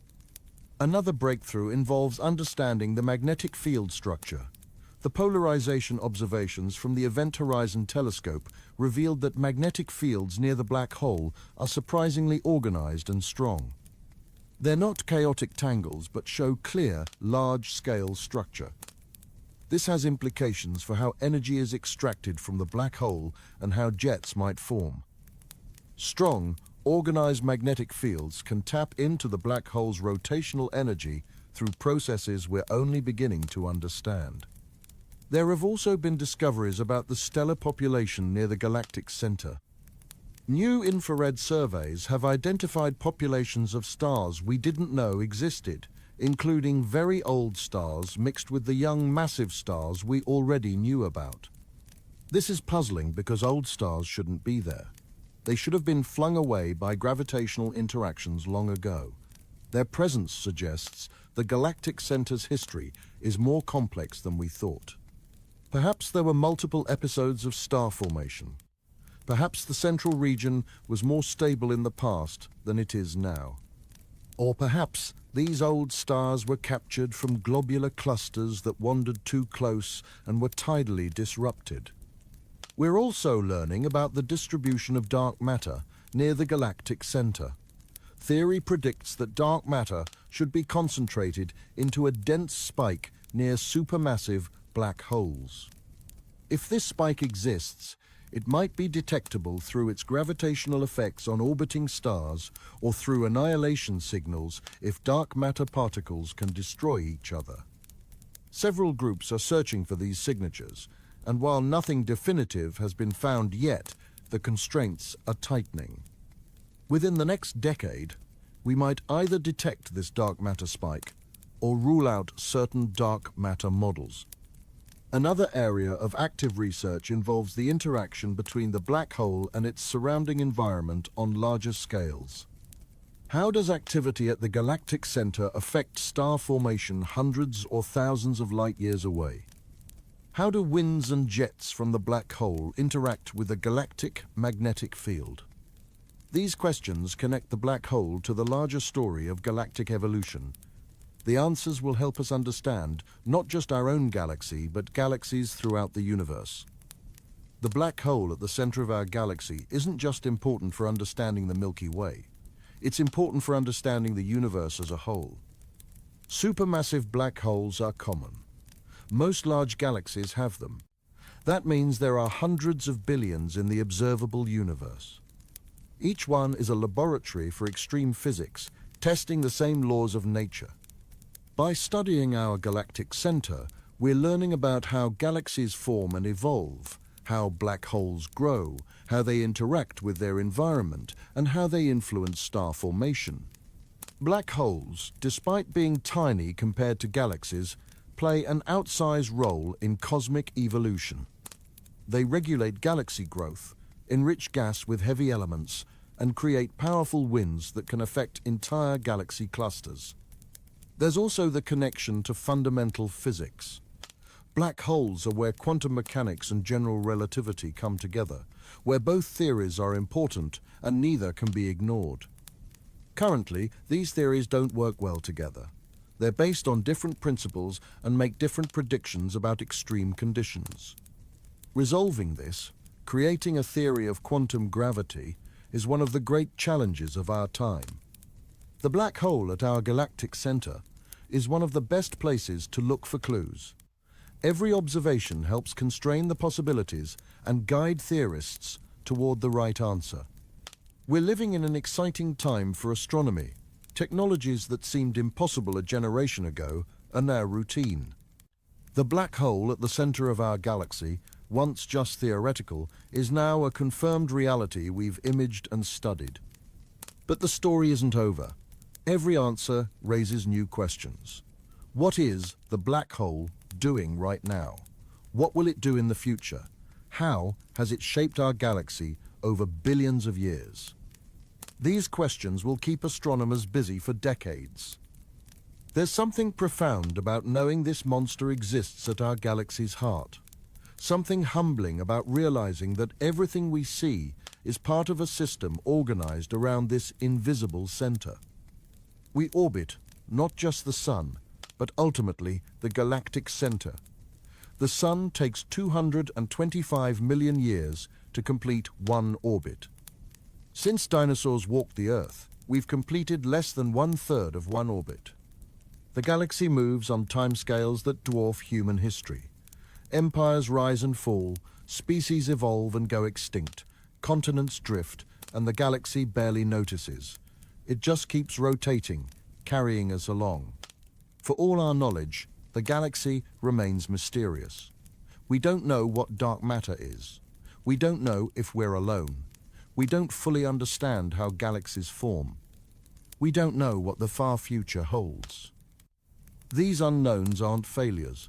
They're invitations to future generations to keep looking, keep questioning, keep exploring. The dark heart of the Milky Way has revealed many secrets, but it's keeping some still, waiting for the next breakthrough. We started this journey talking about the invisible monster at the heart of our galaxy. The supermassive black hole that weighs 4 million times what our sun weighs, packed into a region smaller than Mercury's orbit. We've explored how we discovered it, measured it, and finally imaged it. We've talked about stars orbiting it at relativistic speeds, the tidal forces that can tear things apart, and the way it warps space and time itself. We've discussed its violent past and quiet present, the Fermi bubbles that hint at ancient outbursts, the gas clouds that might feed it in the future, the dense stellar environment where millions of stars are packed tight and interactions are common. We've looked at the role it plays in galactic evolution, how it might have helped shape the galaxy over billions of years. We've discussed the mystery of how it formed and looked forward to the future collision with Andromeda. We've connected it to deep questions in physics, to the information paradox, to the search for quantum gravity. And we've celebrated the human achievement of understanding all this, the decades of work by thousands of people building the technology and theories needed to study something so extreme and so far away. The black hole at the center of the Milky Way is no longer unknown. We know it exists, we know its mass, its location, what it's doing, but it remains mysterious in a deeper sense. It's a portal to physics we don't fully understand, a laboratory for testing theories at their limits. It's the dark heart of the Milky Way, the secret at the center, the anchor around which everything revolves. And it's ours to study, to understand, to learn from. A 4 million solar mass teacher, silent and patient, waiting for us to ask the right questions. The journey continues, the mysteries deepen, the discoveries keep coming. Somewhere out there, 26,000 light-years away, hidden behind dust and gas, warping space and time around it, the black hole waits. It's been there for billions of years. It will be there for billions more.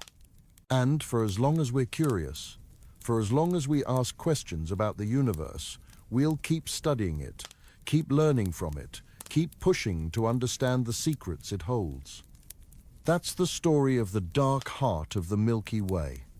Not a story with an ending, but one that continues, that evolves, that deepens with every observation and every new idea.